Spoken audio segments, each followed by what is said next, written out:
Hey everyone, welcome back for another deep dive. We always try to go beyond the surface, and today is no exception. We're talking about virtual cards in the B2B world, specifically why their adoption has been, well, a little slower than you might expect. Yeah, it's kind of a head scratcher, right? It really is. But what we found is that user experience is the hidden key. And to help us unpack all of this, we're diving into a fantastic article from WDIR. They're a UX design agency, but get this, they specialize in B2B payment solutions. They really know their stuff. And the way they use real-world examples to break down these complex ideas is brilliant. So let's get into it. First things first, what exactly are we talking about when we say virtual cards? You can think of them like this. They're digital versions of the physical cards we use every day, but tailored for business transactions. Okay, so kind of like burner phones in spy movies? Yeah, that's a great analogy. Extra secure and disposable. But there's more to it than just that. The beauty of virtual cards is that they're not tied directly to your main bank account.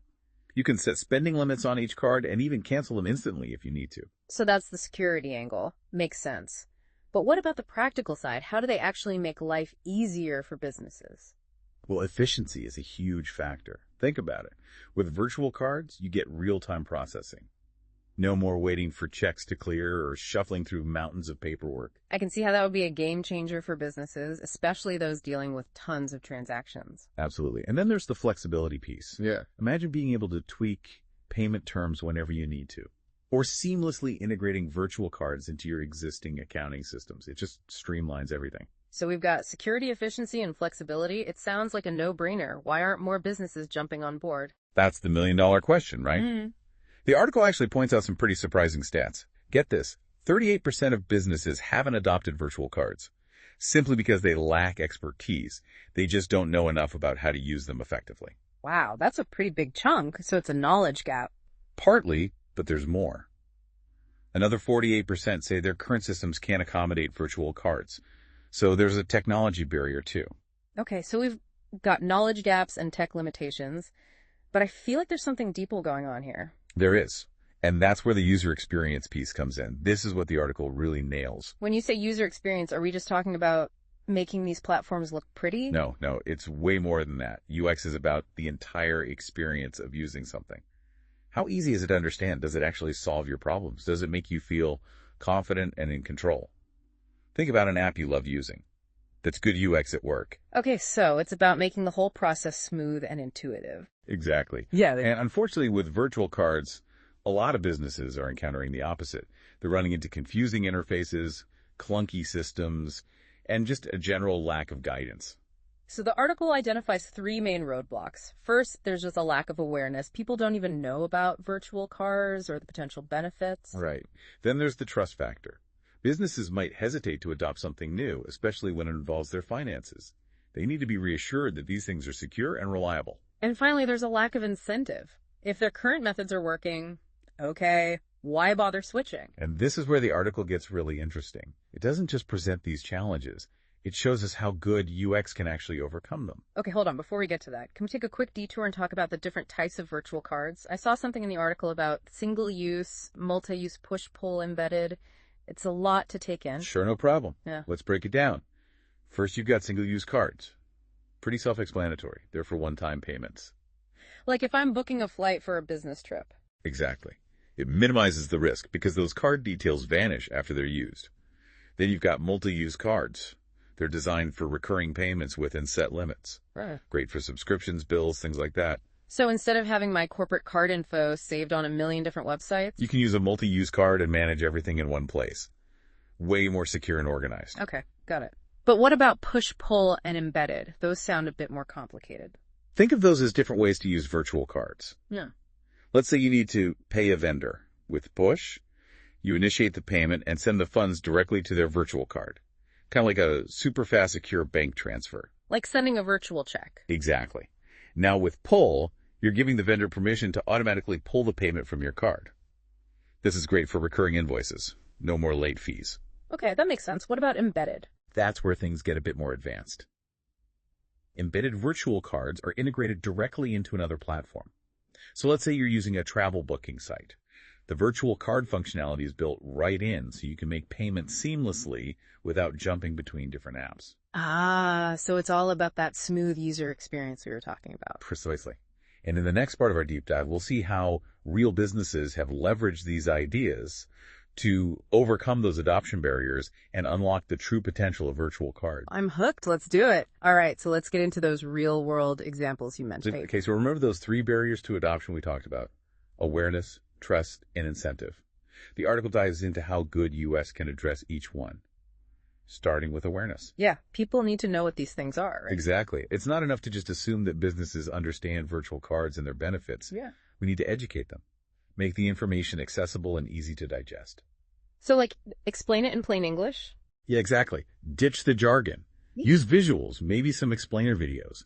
Really highlight those key features: the security, the real-time processing, the flexibility, but frame it in a way that speaks to their everyday challenges. It's like that aha moment when you finally understand something and you're like, why didn't I know this before? Exactly.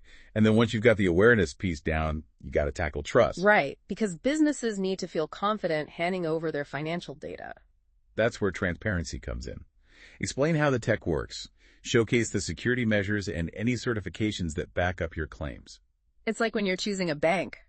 You want to know they've got your back right. Precisely. Case studies and testimonials from other businesses can be really powerful too, especially if they're in the same industry. It's like that social proof thing. If everyone else is doing it, maybe I should check it out too. Okay, so awareness and trust check. But what about incentive? Why should businesses bother switching if their current methods are kind of working?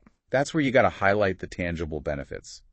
The so what factor. How can virtual cards improve their bottom line, reduce costs, minimize errors, boost profitability? Don't just tell them, show them right. Exactly. Data projections, real-world examples. Show them how much ROI they could be missing out on. I like that. Instead of vague promises, you're giving them concrete proof. And a little incentive never hurts either. Early adopter discounts, loyalty programs. Reward them for making the switch. It's like a nudge in the right direction. Yeah. Okay, so we've covered awareness, trust, and incentive. But how do we bring it all together to create a truly great user experience? That's where we get into the nitty-gritty of UX design. And the article lays out a fantastic 4-step framework. Understand, design, test, iterate. Okay, understand seems like a logical starting point. It's about truly getting inside the minds of your users. Who are they? What keeps them up at night? What are their goals when it comes to B2B payments? What are their existing workflows? You got to gather all that intel to create a solution that actually fits their needs. It's like that saying, you can't solve a problem without understanding it first. Bingo user research, talking to businesses, shadowing them if you have to now. Really understand their day-to-day. Once you've got that deep understanding, then you move into the design phase, right? Exactly. Yeah. And this is where all those UX principles we've been talking about come into play. You're designing the entire user experience around those insights you gathered. Think about things like the interface, the information architecture, even the language you use. Everything is carefully crafted to make the experience smooth, efficient, and even enjoyable. So if you learned that businesses are struggling with clunky payment approval processes, you might design a platform that streamlines that whole workflow. makes it intuitive. Exactly. Yeah. You're anticipating their needs and removing those points of friction. Okay, so we've understood the problem and we've designed a solution. What's next? Testing. This is where you get your platform into the hands of real users and see what happens. Because what looks good on paper doesn't always translate to the real world, right? Exactly. You're looking for any hiccups, points of confusion or frustration. Can users navigate the platform easily? Are they able to do what they need to do without pulling their hair out? So observing how they use it, collecting feedback, seeing where things break down. That's the idea. And then we come to the final step, iterate. This is where you take all those insights and use them to make your platform even better. So it's an ongoing process. Absolutely. Constantly tweaking, adjusting, optimizing based on real user feedback. The goal is to create the best possible user experience, even as technology changes and businesses evolve. I love that it's not a one-and-done approach. It's about constantly learning and improving. So we've got the framework, understand, design, test, iterate. But let's get a little more specific. What are some practical ways to make these virtual card platforms more user-friendly? Okay, so let's start with the onboarding process. Think about the first time you sign up for a new app or service. What's that experience usually like? Ugh. Sometimes it feels like jumping through a million hoops, forms, passwords, confirmations. It can be a real pain. Yeah, we want to avoid that with virtual cards. Onboarding should be seamless and intuitive.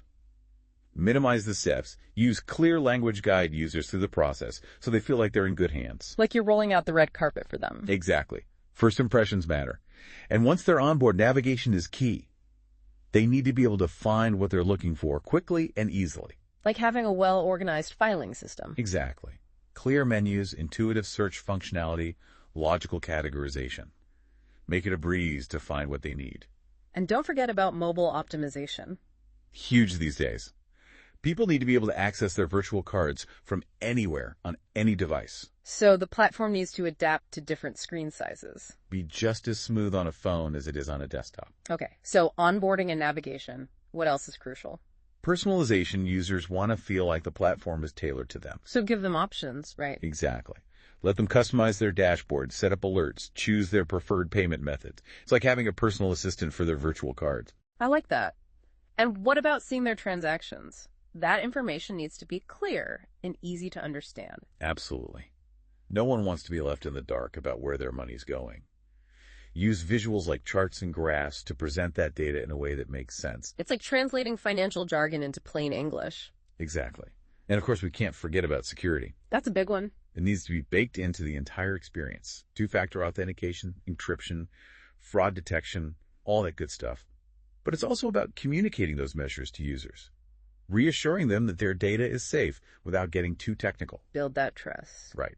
And finally, let's not forget about customer support. Ah, yes. Because even with the best platform, people are going to have questions. Exactly. Offer multiple channels for support, email, phone, live chat. And make sure your team is trained to handle virtual card-specific issues.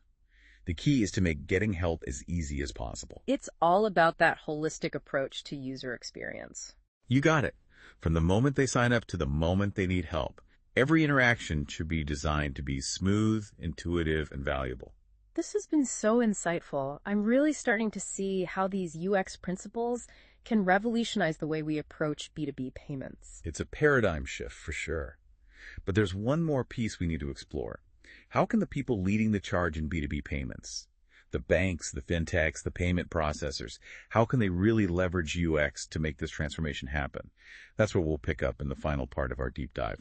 So we've talked about the what and the how of virtual cards and UX, but now I'm really curious about the who. The people who are actually driving this whole shift toward a more user-centric approach in B2B payments. Yeah, that's where payment leaders come in. The banks, the fintech companies, the payment processors, they're the ones really shaping the future of this industry. And the article outlines a framework specifically for them, right? For how to leverage UX and really make this happen. Exactly. It all boils down to 4 key steps. Understand, design, test, and iterate. Okay, I feel like we've heard those steps before. We have. It's the same framework we talked about earlier. But this time we're looking at it from the perspective of those payment leaders. Got it. So for them, understand means what exactly? It's about doing your homework. Really digging deep to understand your target users. And remember, we're talking about both sides of the equation here. The businesses making the payments and the suppliers receiving them. Exactly. Both sides have their own unique needs and challenges, so payment leaders need to conduct thorough user research, talk to businesses of all sizes, get a feel for their current payment processes, what's working, what's not, what are their pain points, what are their goals. Okay, so it's not just about assuming you know what businesses want. Nope. You got to get out there and actually talk to them. Walk a mile in their shoes. Exactly. And once you have that deep understanding, then you can move into the design phase. So now, armed with all those insights, you can start building solutions that actually meet those needs. Right. It's not about creating a platform with a million bells and whistles. It's about designing something that directly addresses those pain points you uncovered in the understand phase. Every feature, every decision should be driven by what you learned about your users. That's the idea. And of course, once you've designed your solution, you got to test it. Right. Put it in front of real users and see how it performs in the real world. Exactly. This could involve pilot programs, beta testing, A/B testing. The goal is to gather feedback. Observe how users interact with the platform and see where things might be breaking down.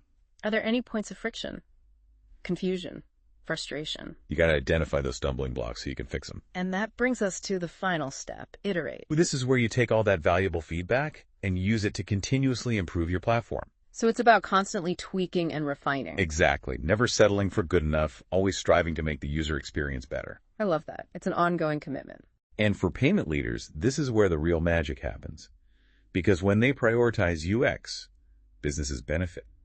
They get smoother, more efficient, and more secure payment processes. And as more businesses adopt virtual cards, the whole ecosystem benefits. Exactly. It creates a ripple effect, leading to a more innovative and secure payments landscape. This has been such an incredible deep dive. We've gone from demystifying what virtual cards are to really understanding the power of UX. It's been a pleasure exploring this with you. But before we wrap up, I want to leave our listeners with one final thought. We've talked about how businesses can benefit from good UX when it comes to virtual cards. But these principles understand, design, test, iterate. They can be applied to so much more than just payments. Oh, absolutely. Think about the software you use at work, the apps on your phone, even the websites you visit. Where do you see friction? Where do you get frustrated? Yeah. Could better UX be the solution? I'd challenge you to look at the world through a UX lens and see what possibilities emerge. That's a great challenge. It's about being more mindful of the experiences we create and the impact they have. Yes, exactly. Well, thank you for joining us on this deep dive into the world of virtual cards and the power of user experience. It's been fun. Until next time.